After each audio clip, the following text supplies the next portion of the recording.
नमस्कार। एमपी के छिंदवाड़ा ज़िले में चारगांव भाट जो है, ये गांव बड़ा ही उन्नतशील किसानों का गांव है। ये सब्ज़ी की खेती भी बहुत हाईटेक तरीके से करते हैं। गेहूं की खेती में भी उन्नतशील जितने भी कृषि यंत्र हैं उनका इस्तेमाल करते हैं। हमारे साथ जैसे कि आप देख पा रहे होंगे, ये जो मशीन है ये गेहूं की कटाई करती है। अभी तक हम थ्रेसिंग से गेहूं का जो है वो दाना निकलता है और उसके पहले हार्वेस्टर से या तो कटाई होती है या हाथ से मज़दूर काटते हैं। ये एक छोटी मशीन आई है जिसका इस गांव में ये इस्तेमाल करते हैं। इन्हीं से पूछते हैं, किसान हैं, क्या कैसे इसका इस्तेमाल होता है। क्या नाम है आपका? प्रद्युम्न यदुवंशी। प्रद्युम्न यदुवंशी जी।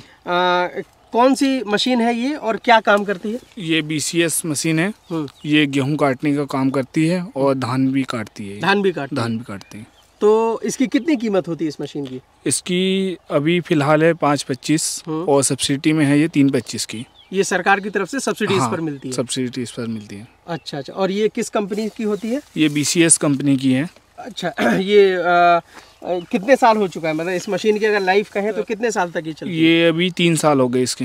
3 साल हो गए जी। इसका जो मेंटेनेंस है, रख रखाव है, कैसा खर्च आता है उस पर? इसका खर्च मतलब में टूट फूट के ऊपर है। जैसा जमीन अच्छी रही तो टूट फूट कम आती है स्प्रिंकलर नोजल वाली, और जैसे कि अभी पट्टे से भगाते हैं किसान तो डांड में टूट फूट ज़्यादा आती है। स्प्रिंकलर नोजल वगैरह में कैसे करते हैं इसको? स्प्रिंकलर नोजल वगैरह में जैसे खेत लेवल रहता है तो टूट फूट कम आती है। लेकिन इस तरह का अगर उबड़ खाबड़ है तो टूट फूट ज़्यादा आती है। सुविधा इसमें और क्या है? एक तो ये गेहूं को काट देती है जी। दूसरा, इसका बंडल बनाने के लिए क्या करते हैं? बंडल बनाने के लिए तांत की रस्सी दी गई है इसमें। अच्छा। ये हाँ, ये रस्सी दी गई है। ये रस्सी से वहाँ से पूल बांधकर बाहर निकालती है वो। और अपने आप जैसे वो पूर रखा हुआ है सामने, ये तांत का बंधा हुआ पूर ना जी, इसको बांध देती है जी। और इसकी मात्रा ये मशीन खुद तय करती है कि एक पूर में कितना? हाँ, ये खुद तय करती है। वहाँ पे एक लॉक पिन है, वो पिन में जैसा पूरा गेहूं इकट्ठा होता है तो इकट्ठा जैसा कि ज़्यादा हो जाता है तो वहाँ पे वो क्लिप दबती है। क्लिप दबने के बाद में वो पूर बांध के पीछे फेंक देती है। अच्छा। पूर बांध देती मतलब ऑटोमेटिकली? हाँ, ऑटोमेटिकली। अच्छा, अब ये बताइए कि ये एक खेत में अगर आप चला रहे हैं तो ये घंटे के हिसाब से 1 घंटे में कितनी कटाई कर देती है? 1 घंटे में मिनिमम मान के चलो कि 70 से 80 डिसमिल। 70 से 80 डिसमिल, यानी 1.5 घंटे में करीब 1 एकड़ निकाल हो जाता है जी। और ये काहे से चलती है? ईंधन इसमें क्या लगता है? इसमें डीजल लगता है। कितना डीजल लग जाता है? डीजल इसमें 1 से 1.5 लीटर के आसपास में।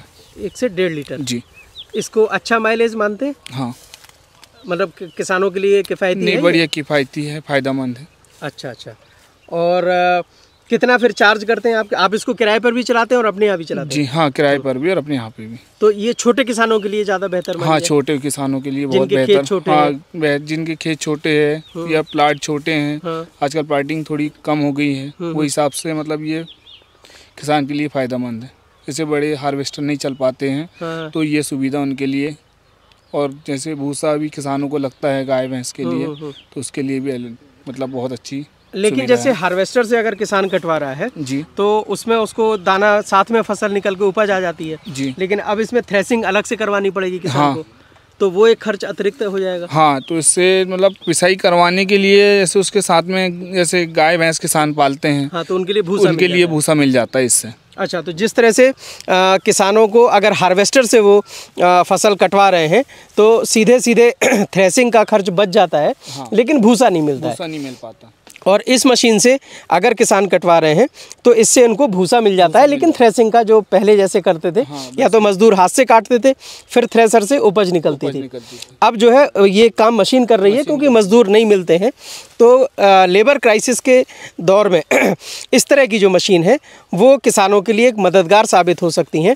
और ये जो इलाका है छिंदवाड़ा का, यहाँ पर किसानों ने जिस तरह से यंत्रीकरण को अपनाया है, ये इनकी मेहनत, इनकी लागत और जो श्रम है उसको बचाती है, साथ ही साथ उपज को भी बेहतर कर देती है। तो इस प्रकार से ये जो छोटे कृषि यंत्र हैं यहाँ मध्य प्रदेश में सरकार किसानों को जो है वो सब अनुदान पर देती है। और इसके अलावा अगर जो किसान इस मशीन को अफोर्ड नहीं कर सकते हैं तो वो इसको किराए पर भी इस्तेमाल कर सकते हैं।